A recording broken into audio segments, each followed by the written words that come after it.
I'm Steph. I'm Kim. And this is Solved, Unsolved, or Spooky.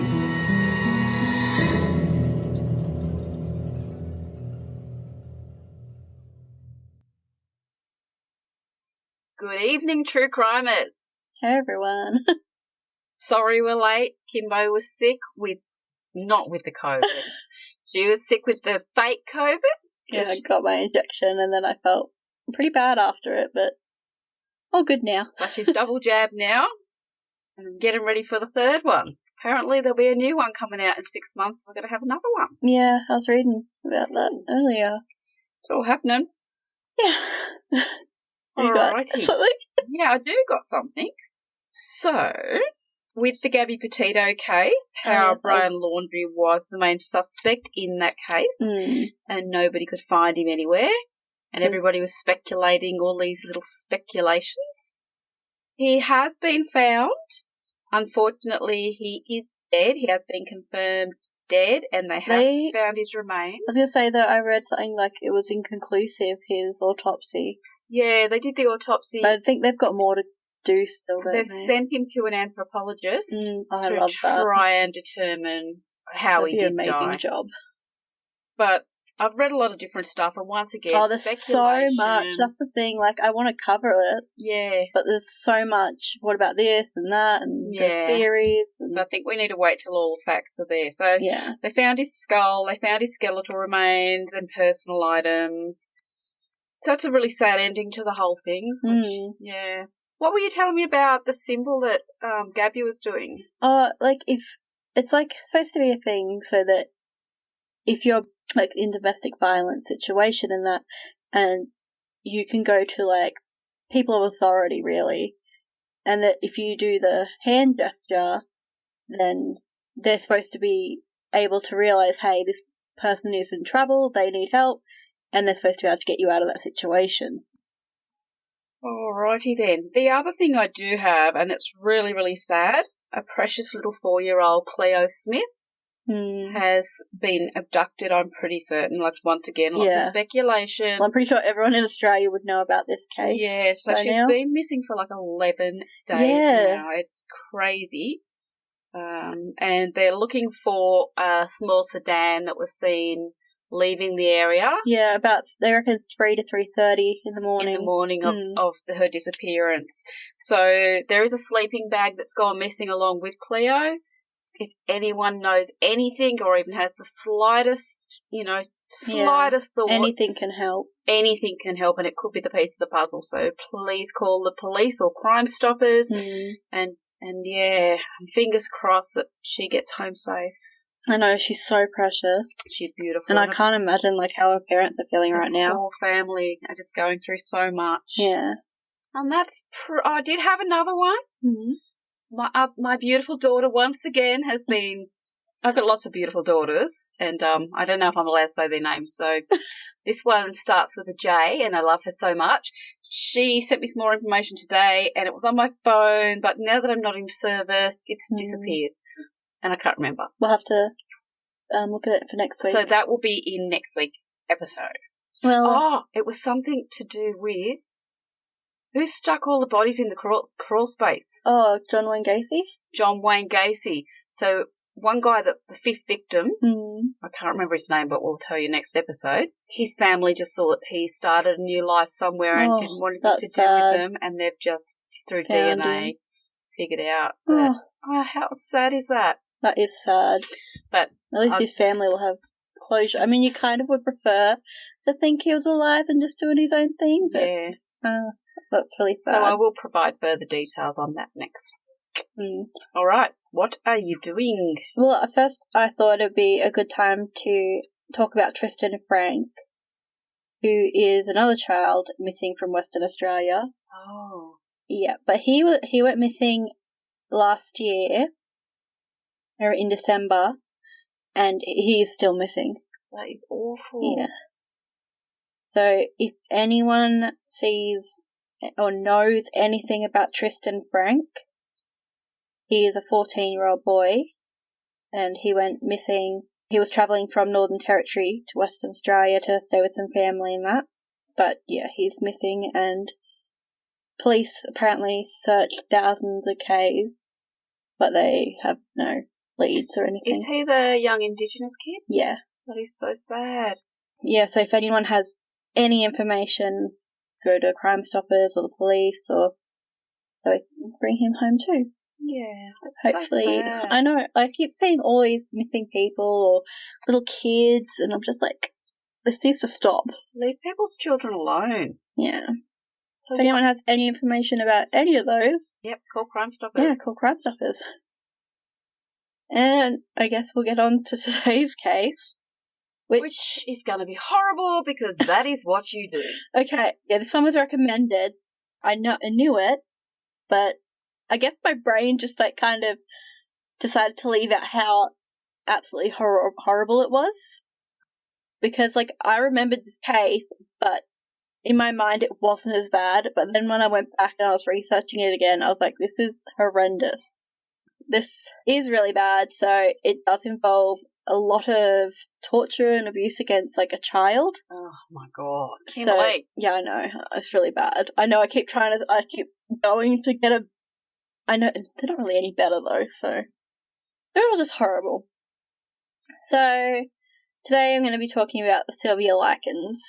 Okay. And I'm sure many people will know this case. So if you are still here, let's continue.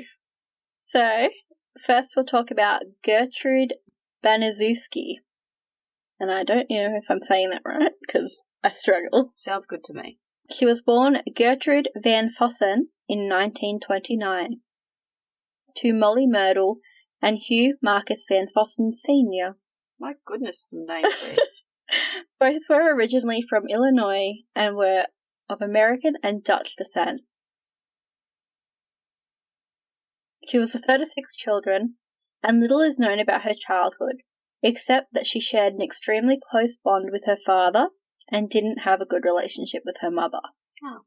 A further wedge was driven between them when her father died in 1940, and at 11 years old, she watched her father die of a sudden heart attack. Oh. 6 years later, she dropped out of high school at the age of 16 to marry 18-year-old John Stephen Baniszewski, who was originally from Youngsville, Pennsylvania. They had 4 children. John Baniszewski had a volatile temper and occasionally beat his wife. Despite all this, the two would remain together for 10 years prior to their first divorce. Oh. Following her divorce, Baniszewski married a man named Edward Guthrie. This marriage lasted just 3 months before they divorced, so that one didn't last very long. Shortly thereafter, Baniszewski remarried her first husband, having 2 more children, and the couple divorced for the second time in 1963. Weeks after her third divorce, Baniszewski began a relationship with a 22-year-old named Dennis Lee Wright. Hello, how old is she? She's like... I don't know. She's like in her 40s, I'm pretty sure.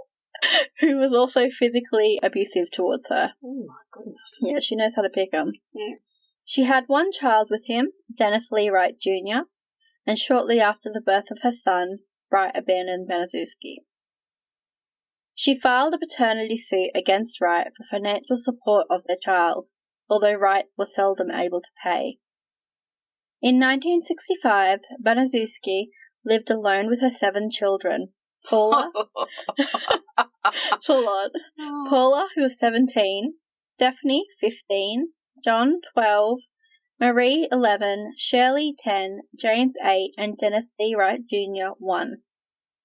In addition to the occasional check she received from her first husband, which she primarily relied upon to financially support her children, she also occasionally performed odd jobs for the neighbours and acquaintances, such as sewing and cleaning. Financial problems were quickly exacerbated when Baniszewski discovered that her 17-year-old daughter, Paula, was 3 months pregnant after a fling with a middle-aged married man. Oh, super dear. Sorry, Luna's barking. Around this time, Baniszewski's health declined considerably. She was chronically ill with a number of unidentified issues, and she stopped using proper hygiene. and barely ate. What kind of hygiene did she use? Sorry. Not proper, I guess. Eventually, these factors began to affect her outward appearance, resulting in a receding hairline, sunken eyes, and an overall skeletal appearance. Oh.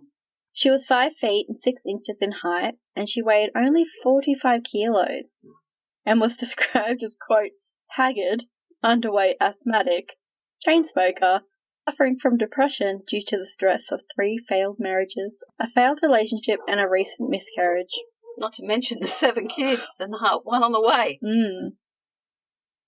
She began to present herself as Mrs. Wright, claiming that she had in fact married Dennis before he abandoned her, which allowed her to keep up a veneer of respectability. By June 1965, Sylvia and Jenny Likens, so this is where we start talking about Sylvia and Jenny, and they resided with their parents in Indianapolis, and on the 3rd of July, their mother was arrested and subsequently jailed for shoplifting. Shortly thereafter, Lester Likens arranged for his daughters to board with Gertrude Banazuski, the mother of 2 girls with whom the sisters had recently become acquainted with while studying at Arsenal Technology High School, Paula and Stephanie Banazuski. At the time of this boarding agreement, Gertrude assured Lester that she would care for his daughters until his return as if they were her own children.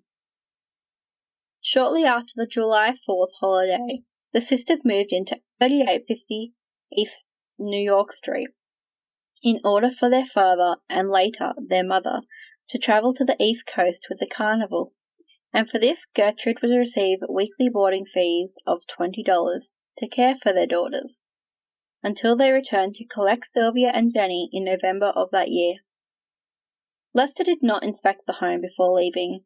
Had he have done so, he would have discovered that Gertrude's home had no stove or microwave, that there were only enough beds for half the people in the house, that the only things Gertrude kept in her pantry was bread and crackers, that most of the surfaces in the home were caked with thick layers of dirt, and only enough plates and eating utensils for 3 people.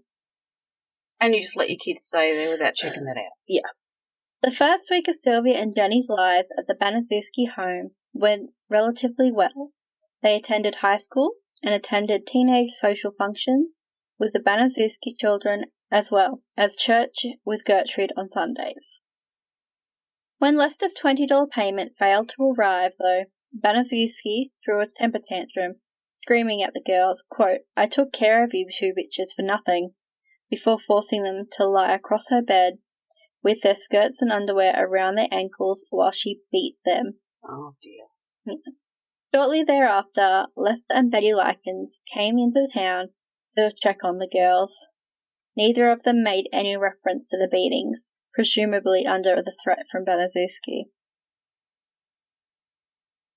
The next week, Sylvia and Jenny went through the neighborhood garbage, collecting old Coca-Cola bottles to sell in order to get money for candy. When they came home with the candy, Banazuski accused them of stealing. When Sylvia explained how she had gotten the candy, Banazuski accused her of lying and made her bend over her bed as before while she beat her across the buttock with a paddle. Shortly thereafter, the Banazuski children came to Gertrude after a church social and told her that they were disgusted with the amount of food they had seen Sylvia eating. Banazuski told Sylvia that she was angry that Sylvia would do something to ruin her physical appearance, and forced the girl to eat a hot dog piled with condiments. When Sylvia vomited, Banazuski forced her to scoop up the vomit and eat it. Oh, my God. Yeah, things are really starting to go downhill. Yeah. But just for anyone who, can't handle it, it does get drastically worse. So, yeah, if you can't handle that, then you definitely shouldn't keep listening and come back next week. Soon afterwards, Lester and Betty Likens came again into the town to check on the girls. Per Banazuski's instructions, Sylvia did not mention this incident. And are the parents paying this woman now, or what? I'm not sure. It didn't really say. I'm assuming probably a little bit. I don't know. In August of 1965, Sylvia was subject to humiliation when she claimed to have a boyfriend in Long Beach, whom she had met in the spring of 1965 when her family lived in California. In response to hearing this, Gertrude asked if she had, quote, ever done anything with a boy, to which Likens, unsure of her meaning, replied, quote, I guess so, and offered that she had gone skating with the boys there and had once gone to the park on the beach with them and Jenny. Continuing the conversation with Stephanie and Jenny, Likens mentioned that she had once lain under the covers with her boyfriend. Upon hearing this, Gertrude asked, quote, why did you do that, Sylvia? Likens replied, I don't know, and shrugged. Several days later, Gertrude returned to the subject with Likens, telling her, quote, you're certainly getting big in the stomach, Sylvia. It looks like you're going to have a baby. Likens thought Gertrude was kidding with her and said, yeah, it sure is getting big. I'm just going to have to go on a diet. However, Gertrude then informed her and the other girls in the house that whenever they, quote, did something with a boy, they would be sure to have a baby. Not sure that quite works, but... Oh, my goodness. Yeah. She then kicked Sylvia in the genitals, and Paula, herself overweight, 3 months pregnant, and also jealous of Likens' physical appearance, then participated in attacking her, knocking her off the chair onto the kitchen floor, shouting, quote, you ain't fit to sit in a chair. Oh, dear. Thereon, Banazuski only allowed Sylvia to sit in a chair with her permission. Around this time, Banazuski also began allowing her older children to use Sylvia as a sort of living, quote, plaything, with the games ranging from beating to being pushed down the stairs. Yeah. Banazuski justified her attacks by accusing Likens of being a prostitute and delivering bizarre sermons to her children and Sylvia about the filthiness of prostitutes and women in general. The day after Banazuski kicked Sylvia, according to Jenny, as an act of vengeance, Sylvia and Jenny told their classmates that they had seen Paula and Stephanie having sex with boys in exchange for money. Oh, no. Yeah. When Stephanie's 15-year-old boyfriend, Coy Hubbard, discovered that Sylvia and Jenny had said this, he came to the Banazuski home and beat Sylvia. From then on, Hubbard, encouraged by Banazuski, made frequent visits to the Banazuski home, during which she would instruct the boy to practice his judo on Sylvia. Also around this time, she got Sylvia's best friend, a 13-year-old named Anna Cisco, alone long enough to convince her that Sylvia had been telling boys at school that Anna's mother was a whore. Oh, gosh, this is awful. Yeah. When Banazuski took Anna to see Sylvia, she directed Anna in a violent attack on the girl. Soon after, Banazuski told one of Paula's friends, a girl named Judy Duke, that Sylvia had been spreading rumors about her mother and pitted the girls against each other in a fist fight. During the fight, Banazuski instructed Jenny to punch Sylvia, and when Jenny refused, Gertrude began to beat her in the face with her fists, until Jenny finally agreed to punch Sylvia. And Jenny had polio, and she has to walk with a brace on her leg and that, so Jenny's like, I don't really want to do this, but she got beat herself if she didn't.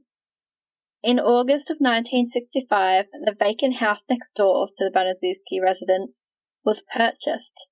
This makes me so mad. This part was purchased by a middle-aged couple named Phyllis and Raymond Vermillion. Phyllis, seeing the number of children Banazuski cared for, believed that she would make a good babysitter for her 2 young children, and that she would also be helping her out by paying her for her services. Oh, no. The Vermillions arranged a backyard barbecue so that the 2 families could get to know each other. During the course of the barbecue, Phyllis noticed Sylvia wandering around the yard with a pronounced black eye. Paula proudly announced to Phyllis that she was the one who had given it to her. Then, under Banazuski's supervision, Paula approached Sylvia with a glass of steaming water and threw it in her face, and neither of the Vermillions reported this incident to the authorities. On one occasion, Paula beat Sylvia about the face with such force that she broke her own wrist, having primarily focused her blows upon Sylvia's teeth and eyes. Later on, Paula used the cast on her wrist to beat her further. Far out. Where are these parents? Well, they're carnivaling. 2 months later, Phyllis went to Banazuski's home to borrow something. Over the course of a few minutes that she was there, she noticed Sylvia wandering around in a daze with a swollen lip and a black eye that had swollen shut. To demonstrate how this had happened, Paula took off her belt and began to beat Sylvia in front of Phyllis. Oh my goodness. Once again, she did not report this. Around the time that Phyllis Vermillion witnessed Paula beat Sylvia, Sylvia came home from school and told Banazuski that she needed a sweatsuit for gym class. When she told Sylvia that they could not afford one, Sylvia stole one from the school. Banazuski questioned Sylvia about her new gym outfit, eventually coercing Sylvia into a confession. Banazuski inexplicably changed the topic of Sylvia stealing into the topic of Sylvia being a prostitute, and threw Sylvia onto the ground, where she repeatedly kicked her in the crotch before once again returning to the topic of the theft. To quote, cure Sylvia of her sticky fingers, trigger warning, she burned the tips of each of her fingers with a lit cigarette. Afterwards, she made Sylvia bend over while she whipped her with a belt. After this incident, the smokers in the Banazuski home began putting their cigarettes out on Sylvia's body as a reminder for her not to steal. This is ridiculous. Yeah, it gets so much worse. Sylvia went out again to sell old soda bottles for money. When she returned home, Banazuski accused her of prostitution. Banazuski took her into the living room of her home and forced Sylvia to strip naked in front of her sons and several neighborhood boys, on the threat of beating Jenny. Once Sylvia was fully naked, this is really bad, Banazuski handed her a glass Coca-Cola bottle and forced Sylvia to masturbate with it for the boys. Following the Coke bottle incident, Sylvia became incontinent. Oh my god. Yeah. Because of this, Banazuski decided that she was no longer fit to live with humans and locked her in the basement. The lack of a toilet in the basement forced Sylvia to defecate and urinate on the floor. When Banazuski saw this, she began a, quote, bathing regime to cleanse Sylvia, whom she'd been calling Dirty Girl. The regime consisted of filling Gertrude's clawfoot bathtub with scalding water, binding Sylvia's wrists and ankles, and then dunking Sylvia into it. The regime was administered sometimes once or many times a day, and sometimes not at all. Following the bath, Paula Banazuski would rub handfuls of salt over Sylvia's nude body. During this period, Banazuski took on 14-year-old Ricky Hobbs, a neighborhood boy, as her, quote, personal assistant when dealing with Sylvia. Hobbs, an honor student from a middle-class family with no previous legal trouble, experienced a sudden shift in personality upon becoming Banazuski's assistant, blindly following whatever orders she gave him. Banazuski's children turned Sylvia into a money-making opportunity, charging neighborhood children a nickel to gawk at the nude Sylvia or to push her down the stairs to the basement, where she was now kept when she was not being bathed or put on display. Oh my goodness. Yeah. She was kept constantly naked and rarely fed.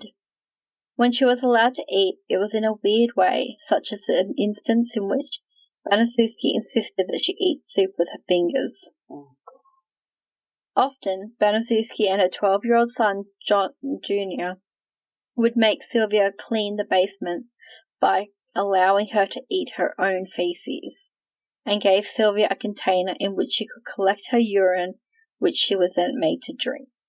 This is horrid, Kimberly. I know, this is so bad.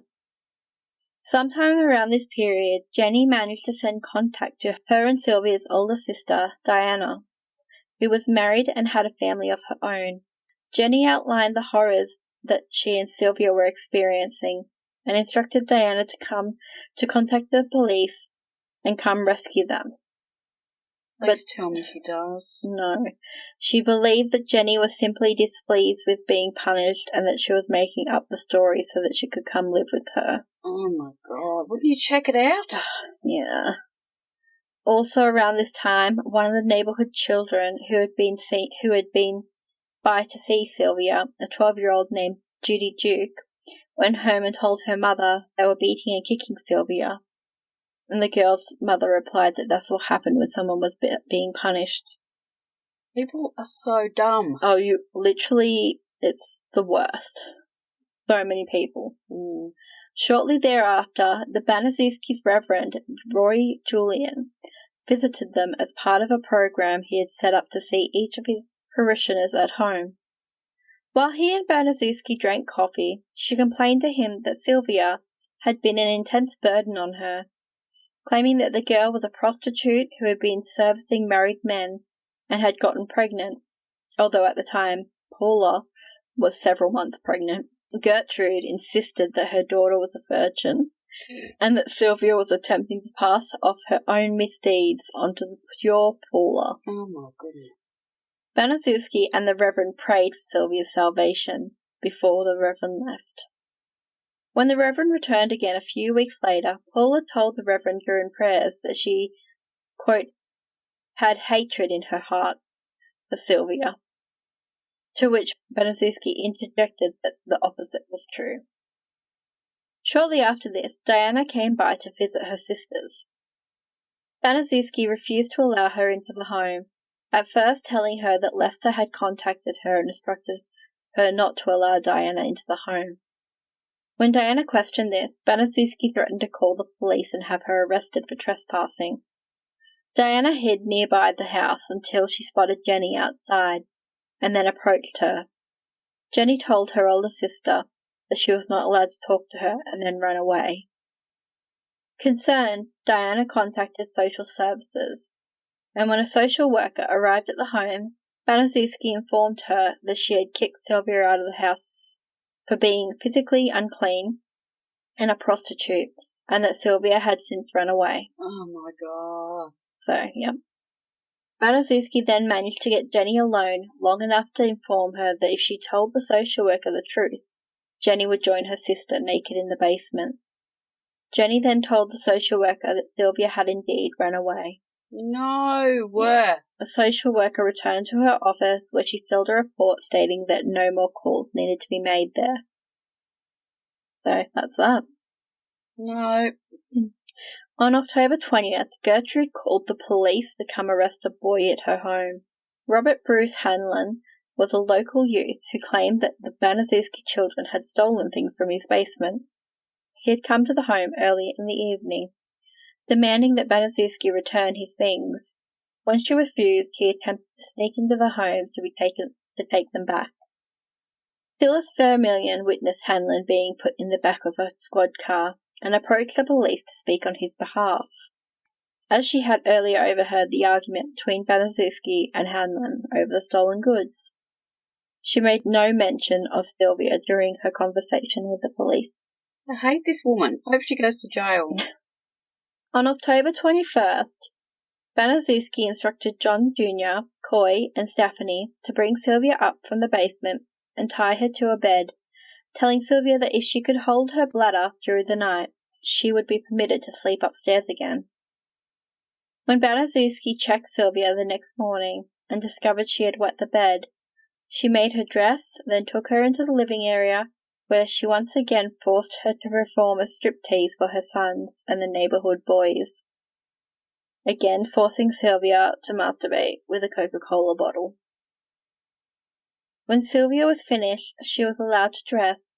After a few moments, Gertrude brought up Sylvia's lies about Paula and Stephanie and declared, again, this is really bad, quote, "You have branded my daughters, so I will brand you." Oh my. Sylvia was forcibly stripped naked, tied down, and gagged while one of Banazuski's children heated up a sewing needle with a series of matches.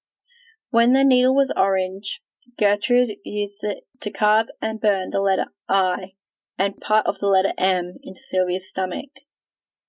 She then instructed Ricky Hobbs to continue carving letters to spell out the phrase, "I'm a prostitute and proud of it." Oh my God. Yep. At one point, Hobbs stopped and asked Benazuski how to spell prostitute. Benazuski wrote it down on a piece of paper, and the carving, burning recommenced. Oh, this is unbearable. I know. I just don't understand how it went on for so long and nobody mentioned anything. Like, people have seen her with black eyes and swollen lips and just looking terrible. Like, do something for this little girl. When finished, it consisted of actual carving and also third-degree burns. Satisfied, Benazuski left the room, leaving Sylvia tied, gagged, and naked. At this point, Ricky, Paula, and Benazuski's 10-year-old daughter, Shirley, decided to give Sylvia another tattoo, an S in the middle of her chest. The three would later become confused as to whether they had intended S to stand for Sylvia or slave. But they reckon it was slave. Ricky burned the bottom curve of the S into Sylvia. He then either choked or changed his mind, because he then ordered Jenny to come over and carve the top half. Although threatened, Jenny refused. Ricky relented and ordered Shirley to finish the tattoo. The 10-year-old choked and accidentally carved the curve backwards, so that the numeral 3 appeared on her chest. Oh, this is awful. This poor little girl's in so much pain. Benazuski re-entered the room at this point to address the still bound and gagged Sylvia. Quote, What are you going to do now, Sylvia? You can't get married now. You can't undress in front of anyone. What are you going to do now? Sylvia was ungagged to address Benazuski. She replied, I guess there's nothing I can do. It's on there. Hubbard then took Sylvia back to the basement, where he used her for judo practice for a while, before returning home. In the middle of the night, Jenny Lycan stuck into the basement to visit her sister, where Sylvia told her, quote, I'm going to die. I can tell. Oh my God. Shortly after Jenny's visit, Benazuski inexplicably went into the basement and brought Sylvia upstairs and allowed her to sleep in one of the beds. She was allowed to sleep until noon of the next day, October 23rd. When Benazuski woke her, Benazuski and Stephanie took her into the bathroom and gave her a warm, soapy bath. After the bath, Benazuski and Paula dressed Sylvia, and then dictated a letter to her, intended to look like a runaway letter to her parents. For reasons unknown, Benazuski dictated that Sylvia address the letter, Dear Mr. and Mrs. Lykins. The words which Benazuski dictated were, I went with a gang of boys in the middle of the night, and they said that they would pay me if I would give them something. So we got in the car, and they all got what they wanted, and when they got finished, they beat me up and left sores on my face and all over my body. And they also put on my stomach, I am a prostitute and proud of it. I have done just about everything that I could do just to make Gertie mad and cause Gertie more money than she got. I've tore up a new mattress and peed on it. I have also cost Gertie doctor's bills that she really can't pay, and made Gertie a nervous wreck and all her kids. He instructed Sylvia not to sign it. After Sylvia finished the letter, Benazuski began formulating a plan to have John Jr. and Jenny take Sylvia to a nearby garbage dump and leave her there to die. When Sylvia overheard this, she ran to the front door, but in her emaciated and mutilated state, moved so slowly that Benazuski was able to grab her just as she reached the front door and dragged her back into the house. Once Benazuski settled Sylvia down, she took her into the kitchen and made her some toast. Sylvia attempted to eat it, but then said she couldn't swallow. Benazuski took down the curtain rod in the kitchen and beat Sylvia in the mouth with it. John then took Sylvia into the basement and tied her up, while Benazuski prepared a plate of crackers for Sylvia. When she offered the crackers to Sylvia, Sylvia replied, feed it to the dog is hungrier than I am. Banazuski repeatedly punched Sylvia in the stomach before leaving her in the basement. On the next day, October 24th, Banazuski came into the basement and attempted to bludgeon Sylvia. First she tried to hit her with a chair but missed and broke it against the wall. Next she tried to beat her over the head with a paddle but swung it in such a wide arc that it came back against her own face. Good. Yeah, blacking her eye. To stop the strange show, Hubbard stepped in and beat Sylvia unconscious with a broomstick. Over the course of that night and into the morning hours of October 25th, Sylvia beat the basement floor with a scoop portion of an iron shovel. Next door neighbours would later report considering calling the police, but no one did. Oh my God. Yep. By the morning of October 26th, Sylvia was unable to either speak intelligibly or correctly move her limbs. Gertrude moved her into the kitchen and, having propped her against the wall, attempted to feed her a donut and a glass of milk. She threw her to the floor in frustration when she was unable to correctly move the glass of milk to her lips. She was then returned to the basement, and shortly thereafter, Sylvia became delirious, repeatedly moaning and mumbling. When Paula asked her to recite the English alphabet, she was unable to recite anything beyond the first 4 letters, or to raise herself off the ground. In response, Paula verbally threatened her. Gertrude then ordered Sylvia, who had defecated, to clean herself. That afternoon, she unsuccessfully attempted to bite into a rotten pear she had been given to eat, stating she could feel the looseness in her teeth. Upon hearing this, Jenny replied, quote, "Don't you remember, Sylvia? Your front tooth was knocked out when you were 7. In an attempt to wash Sylvia, a laughing John Banazuski Jr. sprayed her with a garden hose, brought to the house that afternoon by Randy Lepper at Gertrude's request. She desperately attempted to exit the basement but collapsed before she could reach the stairs.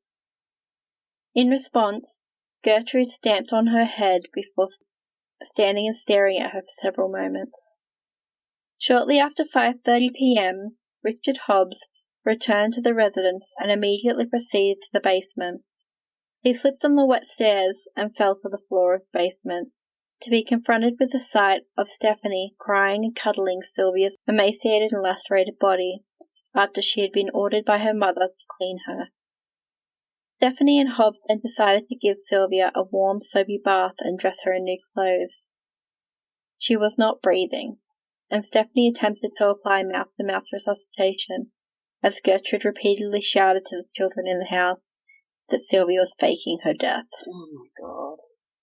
Gertrude Banazuski initially beat Lycan's corpse with a book, shouting, "Faker, faker," in order to wake her. However, she soon panicked and instructed Hobbs to call the police from a nearby payphone. When police arrived at her address at approximately 6:30 p.m., Gertrude led the officers to Sylvia's body, laying on a soiled mattress in the bedroom, before handing them the letter she had forced Lycans to write, for Sylvia to write previously. She also claimed she had been, quote, doctoring the child for an hour or more prior to her death. When they were there, Jenny out loud said that, yeah, that's what happened, but then she got one of the police officers and was like, "Get me out of here and I'll tell you everything." So they arrested Banazuski, her children, Hobbs and Hubbard, and they were held without bail pending their trials. Charges against Cisco, Duke, Monroe and Lepper were dismissed. Stephanie's lawyer got her a separate trial, and before it was able to begin, the district attorney dropped the murder charges. An autopsy of Sylvia Lycans turned up over 100 cigarette burns on her body, in addition to various second and third degree burns, severe bruising, and muscle and nerve damage. In her death throes, Sylvia bit through her lip, nearly severing each of them. Her vaginal cavity was nearly swollen shut, although an examination of the canal determined that her hymen was still intact, along with a lack of any ripping or tearing to the rectum. Gertrude's assertion that Sylvia was a prostitute and completely disproving her insistence that she was pregnant.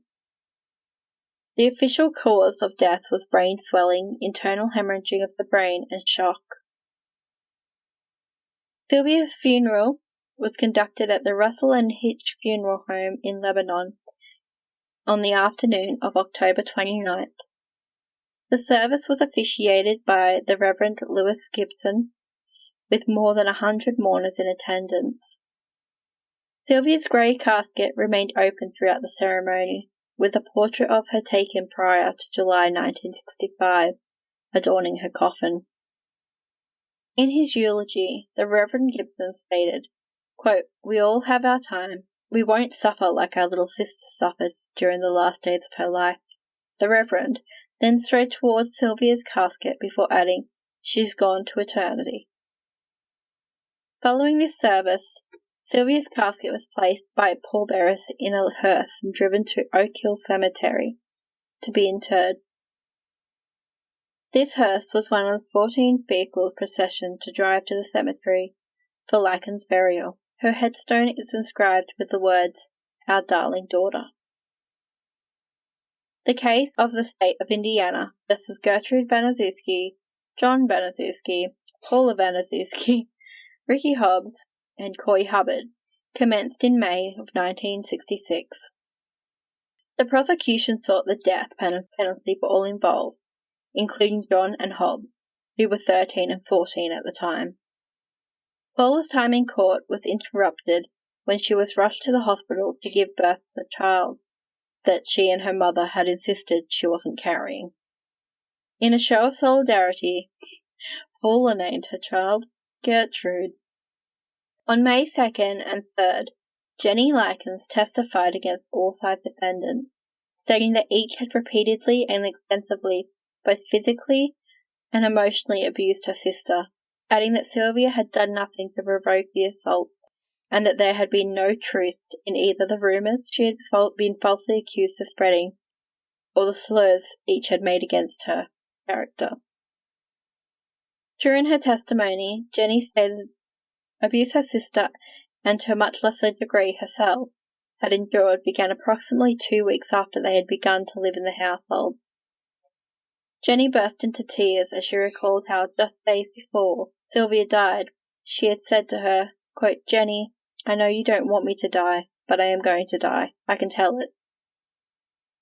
Sections of Jenny Likens' testimony were later corroborated by that of Randy Lepper, having witnessed Stephanie strike Likens, quote, "real hard," after her mother had ordered her to remove her clothes in his presence. He then visibly smirked as he confessed to having himself beaten Likens on anywhere between 10 to 40 separate instances. Baniszewski and the children's case were exacerbated by the fact that they were being represented by 4 different attorneys, one for Baniszewski, one for Paula, one for Hobbs, and one for Coy and John, all of whom worked against each other and attempted to shift blame against the other defendants, even though they were all being tried together. Baniszewski's attorney attempted to shift blame onto the children, portraying her as a weak, chronically ill, and incapable of preventing or perpetrating any of the abuse. The children's attorney attempted to shift blame onto Baniszewski and the other children. Some of the most damning testimony against Baniszewski was due to her own self-incrimination. She recounted bizarre tales of Sylvia being a neighbourhood prostitute and of her trysts with middle-aged married men, as well as accusing her of frequently starting fights in the home. To corroborate her testimony, 11-year-old Marie was called to the stand. Initially, Marie backed up everything her mother had said, until during cross-examination, she suddenly screamed, quote, "God help me," before admitting everything she said was a lie. Oh, well done. Yeah, and went on to recount in graphic, blunt detail how her mother and siblings had tortured and murdered Sylvia. The young girl's shocking turn against her own family was largely responsible for the eventual verdict. Baniszewski was found guilty of murder in the first degree. She received life imprisonment without the possibility of parole. Paula Baniszewski was convicted of second-degree murder, and she appealed and was granted a new trial. But before it began, she struck a plea bargain and pleaded guilty to voluntary manslaughter, and she served, guess how long she served? I dread to imagine. 3 years You're before joking. she was paroled. John Baniszewski, Hubbard, and Hobbs were each convicted of voluntary manslaughter and sentenced to 18 months you're in a joking. juvenile detention facility. By the time the now 17-year-old Hobbs was released, the severity of his crimes had sunk in, and he suffered a nervous breakdown. He began a regime of heavy chain smoking, which severely decayed his lungs. By the time he was 21, he had died of lung cancer. Whoa. Baniszewski appealed and was granted a new trial, and was again found guilty, though this time she was sentenced to 18 years to life. Over the course of the next 18 years, Baniszewski became a model prisoner, don't they all? Don't they all? Working in the sewing shop and becoming a den mother to younger female inmates. By the time she came up for parole in 1985, she had earned the prison nickname Mum. No. That gives me Catherine Knight vibes. Yep. The news of Baniszewski's parole hearing sent shockwaves to the Indiana community. Jenny Likens and her family appeared on television to speak out against her. The members of 2 anti-crime groups, Protect the Innocent and the Society League Against Molestation, travelled to Indiana to oppose her parole and support the Likens family, beginning a sidewalk picket campaign. Over the course of 2 months, the group collected 4,500 signatures from the citizens of Indiana, demanding that she be kept behind bars. In spite of all this, she was paroled. No. During the hearing, she gave the following confession. I am not sure what role I had in it, because I was on drugs. I never really knew her. I take full responsibility for what happened to Sylvia. Baniszewski walked out of prison on December 4th, 1985, and travelled to Iowa under the name Nadine Van Fossen. She died there of lung cancer in 1990. The location of her children remains largely unknown. Paula Baniszewski moved to Iowa and assumed a new identity. Internet rumors claim that she is still alive and lives on a farm somewhere in the Iowa countryside. Stephanie Baniszewski became a school teacher and assumed a new name. I really don't think she should be allowed around children. This is all ludicrous. Yes. John Baniszewski changed his name to John Blake and worked as a truck driver before becoming a real estate agent and a lay minister. He was never arrested again, and he married and had 3 children, only surfacing briefly in 1998 in the wake of the Jonesboro massacre to speak for the first time about the Likens murder, saying that he took full responsibility for his role in the murder and that a harsher sentence would have been more just. And I actually agree with him there. Harsher sentence would have been more just. As do I. Jenny Likens later married Leonard Reese Wade. The couple had 2 children, but she remained traumatized by the abuse she had been forced to watch her sister endure. For the remainder of her life, Jenny was dependent upon anxiety medication. She died of a heart attack on June 23, 2004, at the age of 54. 14 years prior to her death, Jenny had viewed Gertrude's obituary in the newspaper. She clipped the section from the newspaper, then mailed it to her mother with an accompanying note that read, quote, "Some good news. Damn old Gertrude's died. Ha ha ha. I am happy about that." Elizabeth and Lester Likens died in 1998 and 2013 respectively. In the years prior to her own death, Jenny Likens Wade had repeatedly emphasized no blame should be placed upon either of her parents, replacing her and Sylvia in the care of Gertrude Baniszewski, stating all her parents had done was to trust Gertrude and her promise to take care of them until they returned. The house in which Likens was tortured and murdered, stood vacant for many years. The property gradually became dilapidated.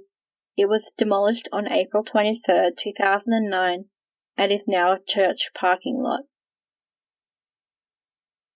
In June 2001, a 6-foot-tall granite memorial was formally dedicated to Sylvia Likens. This dedication was attended by several hundred people, including members of the Likens family. The memorial itself is inscribed with the words, quote, "This memorial is in the memory of a young child who died a tragic death. As a result, laws changed and awareness increased.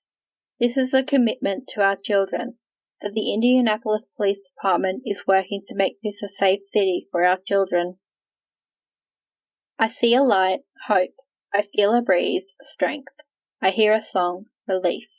Let them through, for they are welcome ones." This poem inscribed on the granite memorial. There's a advocacy center. The Sylvia's Child Advocacy Center is officially dedicated to the memory of Sylvia Likens.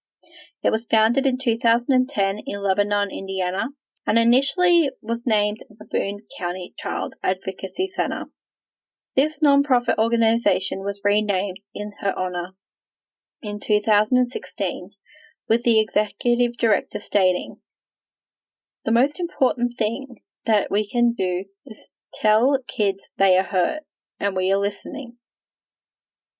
This was something that no one did for young Sylvia. Her family is thankful, though. It doesn't have to be that way anymore. She did not die in vain. She died a horrific death, but because of that, we're hoping that another child can be saved. And then I've just got a couple of little examples of things that have been based on her death. Jack Ketchum's The Girl Next Door is a fictional story loosely based on the murder, and a movie based on the book was released in 2007. A film, American Crime, which premiered at the Sundance Film Festival in 2007. And the Sylvia Likens case was documented on the Born Bad episode of Deadly Women on the Investigation Discovery Channel. And that is my story. Well, that was truly horrific. It was. Absolutely horrific. Truly horrific. And to think that those people are walking around or were allowed to walk around, absolutely disgusting. And I believe any of those people who knew about it, like Phyllis. Like, there was so many people, the Reverend, like, there would be other neighbours, like, people at school. I did see that there was another boy whose, like, father rang up and they sent someone, like, a social worker there as well, and they went home and they were like, no. So it's not like, even though some people did report it, people who were supposed to be there and search the house and make sure this kid's okay obviously didn't do their job, and someone could have saved her. It has improved dramatically.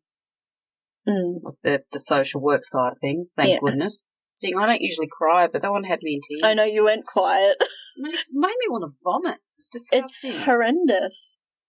How do you come up with stuff to do like that? And then how do you get so many people? Like, neighbourhood kids, like, all your own kids, and... Because I've already picked mine for next week, or this week, I don't even know when, sometime in the future. But, like, and next Monday. It's horrible, but it does actually have a good outcome. Okay, we want a good outcome, because this one was not. Was just... All of it was bad.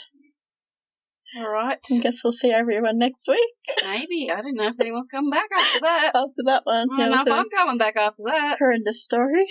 Yeah. Everyone go do something nice and think nice thoughts. Bye.